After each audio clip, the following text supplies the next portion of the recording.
आज बात करेंगे इमरान खान और पीटीआई, ये जो 24 नवंबर को एहतजाज होने जा रहा है, इस हवाले से काफ़ी बोल्ड स्टेटमेंट्स आ रहे हैं पीटीआई के जो लीडरान हैं उनकी जानिब से भी, और ख़ास तौर पे खान साहब की जानिब से। इस इशू पे बात करेंगे, लेकिन उससे पहले एक नई social media application blue sky के नाम से आ चुकी है, और ये क्या है, ये क्यों आई है, और इस पे कौन लोग मुंतकिल हो रहे हैं, इसको पहले इसके ऊपर बात कर लेते हैं। अस्सलाम वालेकुम सर। वालेकुम अस्सलाम। आपने ब्लू स्काई ज्वाइन कर लिया है? आप ब्लू स्काई की सेल्स एजेंट लग रही हैं कि उसकी मार्केटिंग कर रही हैं आपके वो लोगों को। वो क्या है, क्या करती है ब्लू सर, स्काई? है क्या आपको पता है? पहले तो वो ज्वाइन कर लिया, पता नहीं ब्लू स्काई क्या है वो तो बताएं लोगों को। कि एक ऐप है सोशल मीडिया की। हाँ, मैंने मेरे ख्याल में इंट्रो में बताया है। आप क्यों आ गए हैं ब्लू स्काई के ऊपर? ब्लू स्काई पे इसलिए आया हूँ कि जो ट्विटर है या एक्स था वो बंद है पाकिस्तान में फरवरी से, और इंतज़ार करते रहे कि वो खुल जाएगा, नहीं खुला। मैं तो पहले वीपीएन भी यूज़ नहीं करता था। हाँ। मैं इतना इस पे एहतजाज कर रहा था कि मैं वीपीएन भी नहीं यूज़ किया, इंतज़ार किया कि खुल जाएगा, नहीं खुला। इलेक्शन के बाद भी नहीं खुला। अब फिर वीपीएन यूज़ करना शुरू किया तो अब वीपीएन पे भी उन्होंने बंद कर दिया। तो मुझे लगता है कि वो मुझे मॉनिटर कर रहे हैं। आपने सरेंडर कर दिया है? मॉनिटर करने वाले नहीं, नहीं, नहीं, नहीं, नहीं, नहीं, ये ना कहें आप। सरेंडर करना नहीं हमने सीखा, आपने सरेंडर करना नहीं एप्लीकेशन स्विच सीखा, कर ये मैं ली? आपको लिख के दे देता हूँ। तो इशू ये था कि आपने मेरा सवाल ऐसा खतरनाक कर दिया है कि मैं अब पहले आपके सरेंडर का जवाब दे दूं। देखें, जो बहता पानी होता है ना, वो अपना रास्ता रोकता नहीं है। अगर रास्ता रुक जाए, पानी खड़ा हो जाए, तो पानी में बैक्टीरिया बन जाता है, वो बदबूदार हो जाता है। तो पानी जो चलता होता है कुदरत का असूल है, वो पानी के आगे पत्थर आ जाए तो रास्ता बदल लेता है। तो सिर्फ ये किया। जब वीपीएन भी बंद हो गया, ट्विटर भी अब खुलने की कोई उम्मीद नहीं रही। फिर ट्विटर ने जो कुछ किया है अभी कुछ अरसे से, उसकी जो पॉलिसीज में तब्दीली आई है एलॉन मस्क के उसको खरीदने के बाद, उससे पूरी दुनिया में लोगों के अंदर एक रिजर्वेशन आ गई है ट्विटर के बारे में, एक्स के बारे में। और ये जो नई ऐप है, ये ट्विटर का जो ओनर था जैक, पुराना ओनर, उसी ने ये लॉन्च की थी। लेकिन जैक ने पहले भी ज्यादती की थी। उसने जब ट्विटर कामयाब हो गया तो उसने इलॉन मस्क को 44 अरब डॉलर में बेच दिया, पैसे खड़े कर लिए। तो फिर ये निकाला उन्होंने। लेकिन अब जैक भी उसका प्रेसिडेंट नहीं, अब और एक बंदा प्रेसिडेंट बन गया उसका। उम्मीद ये फ्री है, इसमें आपको हर साल बात मोनेटाइजेशन नहीं पैसे हो रही? नहीं। मोनेटाइजेशन पहले मेरी कौन सी, मैंने डॉलर कमा लिए हैं जो अब होने थे। नहीं, तो वैसे। बल्कि मैं तो पैसे हाथ अपने पल्ले से ट्विटर को दे रहा था 2 साल से, अब वो बच जाएंगे। तो उधर शिफ्ट इसलिए हो गया हूँ कि बहुत सारे लोग हो रहे हैं, पूरी दुनिया में हो रहे हैं, बहुत तेज़ी से हो रहे हैं इस पर। और मुझे ऐसे लगता है जैसे मैं पुराने ट्विटर पे चला गया हूँ, क्योंकि इसमें लिमिटेड स्पेस है लिखने की मैसेज, और उसी तरह की लिमिटेड सी उसकी ऑप्शंस हैं। लेकिन सबसे बेस्ट ये है कि आप लोगों से कम्युनिकेट कर पा रहे हैं। जो मुझे लगता था कि मैं सफोकेट हो रहा हूँ, मैं जब दिल करता है मैं बगैर वीपीएन के उसको खोल के, तो मैं अभी रात को, मैंने कुछ घंटे हुए मैंने ज्वाइन किया, लेकिन बहुत सारे लोगों ने फॉलो कर लिया है। लेकिन और it will take quite a lot of it time will take, जाहिर है। एक कम्युनिटी बिल्ड करने में। जाहिर है ट्विटर के ऊपर आपकी एक अच्छी 16 साल लगे कम्युनिटी है। ट्विटर को, हाँ। 17 साल यहाँ तक पहुँचने में। तो ये टाइम तो लगेगा, लेकिन कम अज़ कम मुझे ऐसे लगता है कि मैंने दोबारा सांस लेना शुरू कर दिया है। मैं कम्युनिकेट कर पा रहा हूँ अपने लोगों से। मुझे पूरी दुनिया से तो कम्युनिकेट शायद नहीं करना, पाकिस्तानी लोगों से करना है। ख़ास तौर पे जो पाकिस्तान में रहते हैं या दूसरे मुल्कों में रहते हैं और उर्दू समझते हैं, पढ़ते हैं। मैं ज़्यादा उर्दू में करता तो हूँ। इस बात की क्या गारंटी है कि जब हम सारे उस पर शिफ्ट हो जाएंगे and there wouldn't be a time जब उसके ऊपर भी इसी तरीके की पाबंदियां भी लगना शुरू हो जाएंगी, या फिर वो भी आगे किसी को अच्छा बेच सवाल दिया है, अच्छा जाएगा? सवाल है। देखें, हमने प्रिंट मीडिया से शुरू किया, हमने जर्नलिज्म, और फिर इलेक्ट्रॉनिक मीडिया, फिर अब डिजिटल मीडिया। आपने तो शुरू ही डिजिटल मीडिया से किया है। तो आपको प्रिंट और इलेक्ट्रॉनिक मीडिया में जो हमारी स्ट्रगल थी और जितनी रुकावटों को हमने पास किया और आज भी जिंदा हैं और बोल रहे हैं किसी न किसी तरीके से, तो ये चीज़ यही साबित करती है कि रुकावटें नहीं ख़त्म होंगी। ये राइट और रॉन्ग की जंग खत्म कभी नहीं होगी। अगर आप समझे कि एक रुकावट आई, हमने उसको क्रॉस कर लिया तो आगे कोई नहीं, ऐसा कोई गारंटी दुनिया में कहीं नहीं है। अब दुनिया में भी देखें ना, ट्विटर के खिलाफ बहुत ज़्यादा एक जहन बन गया है, ख़ास तौर पे ट्रंप के साथ जब उसने अलाइन किया है, और फ़लस्तीन और गज़ा के ख़िलाफ़ जो वहाँ जो जुल्म हो रहा है उसकी खबर को जो उसने सेंसर किया है, उस पर लोग जो हैं वो उसके ख़िलाफ़ हो गए हैं। हमारे एक प्रॉब्लम ये है कि जो वेस्ट का लिबरल है वो डोनाल्ड ट्रंप के ख़िलाफ़ है, वो इलॉन मस्क के ख़िलाफ़ है। हमारे यहाँ जो लिबरल है ना, क्योंकि हमारे यहाँ लिबरल भी सोडो लिबरल है, मसनूई लिबरल है, तो लेफ्ट है, तो वो डोनाल्ड ट्रंप की सपोर्ट कर रहा है, और जो बाहर रहते हैं वो भी।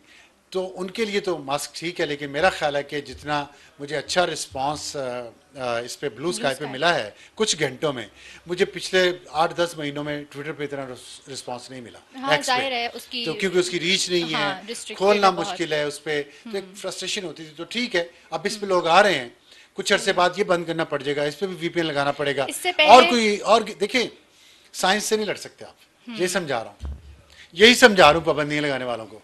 आप लाउड स्पीकर से लेके आज ब्लू स्काई तक कितनी पाबंदियां लगाएंगे, कितने रास्ते बंद करेंगे, रास्ता निकल आता है। कुदरत का असूल है कि पानी रुकता नहीं है, इंफॉर्मेशन का फ्लो रुकता नहीं है, सच बोलने वालों का रास्ता रुकता नहीं है। जिसने बोलना है, कहना है, वो किसी न किसी तरीके से अपनी बात लोगों हाँ, तक एक ले जाएगा। प्लेटफॉर्म नहीं तो यू दूसरा हैव टू बी प्लेटफॉर्म होता है। Smarter than the criminals. और ये जो सब कुछ बंद कर देना, रेगुलेट करें आप, बंद कर देना। आप ट्रैफिक बंद तो नहीं कर देते एक्सीडेंट हो जाए ना, आप रेगुलेट करते हैं, सड़कें बेहतर करते हैं, सिग्नल्स का निज़ाम बेहतर करते हैं, ट्रैफिक पुलिस का वो बढ़ा देते। बंद करना तो कोई दिस इलाज व्हाट नहीं। We had been saying. और आपने जिस तरह कहा ना कि आप VPN भी यूज़ नहीं कर रहे थे जब शुरू में ट्विटर भी बंद हुआ था, यू हैड अ प्लेटफॉर्म। मुझे ऐसा लगता है जब यू नो आप टेलीविज़न के ऊपर आ रहे थे, आप अपनी बात कह सकते थे, लेकिन जब रिस्ट्रिक्शन यूँ लग जाती है तो एक आम पाकिस्तानी के पास फिर कोई प्लेटफॉर्म भी नहीं रह जाता, फिर उसने जाहिर है ऐसे ही। अल्टीमेटली VPN पे जाना होता है। लेकिन देखते हैं ब्लू स्काई कितना चलता है, कब तक चलता है। कमिंग टू PTI का एहतजाज 24 नवंबर को, आप क्या देख रहे हैं? ये जिस तरह की बातें की जा रही हैं, कितने लोग आ जाएंगे और इतना बड़ा एहतजाज हो जाएगा, इज इट पॉसिबल? ये मैं आपको एंड पे बताऊंगा कि इज इट पॉसिबल और नॉट, ठीक है। और उसकी सॉलिड बेस है उसकी, वो बात बताने की कि होगा या नहीं होगा। लेकिन मैं आपको ये बताना चाहता हूँ कि कल मेरे सवाल में जो हमने बात की है और कैलकुलेशंस की आप लोगों ने, आपने, तैमूर ने, ताहा ने, उन्होंने ये सारी की कैलकुलेशंस। तो हाँ, जो 10,000 बंदा एक MNA की ड्यूटी लगा दी, MPA की 5,000 लगा दी, और किसी को कहा है कि गैर हाजिर ना हो। आज भी खान साहब ने बात की है जेल में लोगों से, और फिर उन्होंने कहा कि मैंने पहली दफ़ा कौम को एहतजाज का कहा है, और उन्होंने कहा कि ये फ्रॉड इलेक्शन है, अदलिया को इन्होंने काबू कर लिया है, मीडिया को काबू कर लिया है, VPN पे पाबंदियाँ हैं। और बड़ी मज़ेदार बात उन्होंने की है, उन्होंने नवाज शरीफ वाला शेर पढ़ा है। तो इस कुदरत की सितम ज़रीफ़ी पे मैं मुस्कुरा रहा था जब वो मुझे बताया हमारे यासर हकीम साहब ने कि आज उन्होंने नवाज शरीफ वाला शेर पढ़ा। कौन सा शेर? ए तायर लाहौती, ए तायर लाहौती, उस रिस्क से मौत अच्छी जिस रिस्क से आती हो परवाज में कोताही। तो वेलकम खान साहब नवाज शरीफ के कैंप में। Welcome on और तो उन्होंने फिर इसका तर्जमा भी करके बताया कि आज़ादी पर पाबंदी से बेहतर है कि मौत इख्तियार कर ली जाए। और तो ये वो नुक्ता है जिस पे मैं आज का सारा हमारा पॉडकास्ट करना चाहता हूँ कि वो लोगों को कह रहे हैं कि आज़ादी से, जब आज़ादी आपकी छिन जाए तो बेहतर है मौत का रास्ता। ये जो ख़तरनाक बात की है ना, मेरा यही खान साहब से इख्तिलाफ है। और उनके फॉलोअर्स को भी मैं ये कहना चाहता हूँ कि वो मुझ पर तनकीद करते हैं बहुत, बस मैं खान साहब जिस दिन लोगों के बच्चों को सड़कों पे ला के मरवाना बंद कर देंगे ना, पीपल्स पार्टी और नून लीग की तरह एक ऐसी सियासत करेंगे जिसमें लोगों के बच्चों को सड़क पे ना लाना पड़े, तो मैं खान साहब की सपोर्ट ज़रूर करूँगा। लेकिन जब मैं देखता हूँ ना कि खान साहब के अपने बच्चे तो लंदन में हैं, वो नहीं यहाँ आ रहे, या तो हो ना कि वो भी आ रहे हो 24 नवंबर को। अब प्लान क्या है? 17 लाख बंदों की हम बात कर रहे थे, 10,000 MNA लाएंगे और 5,000 MPA फी MPA लेके आएगा। इसके लिए 36,000 बसें चाहिए। ये कम से कम हम बात कर रहे हैं 36,000 बसें। पूरे पंजाब में बसें कितनी हैं? 97,000 जो इस साल का जो डेटा है उसके मुताबिक पंजाब में। और ये जो 36,000 हैं ये KP और नहीं, सिर्फ हम KP और पंजाब को जो हमने कैलकुलेशन कल की है ना, 2 सूबों की, हमने सिंध बलूचिस्तान को नहीं काउंट किया, और ना ही आज़ाद कश्मीर गिलगित बल्तिस्तान को किया, ना इस्लामाबाद को किया। तो ये 36,000 बसें अगर आप किराए पे लेंगे ना एक दिन की, सिर्फ एक दिन के लिए, तो 1 अरब 80 करोड़ रुपया बनता है।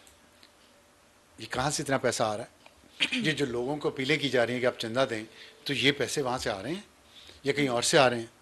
और क्या इसका कोई हिसाब है? तो ये तो होगी एक चीज़। लेकिन दूसरी बात जो है ना, उसमें जो ख़तरनाक बात है कि जो प्लानिंग हुई है इस दफ़ा,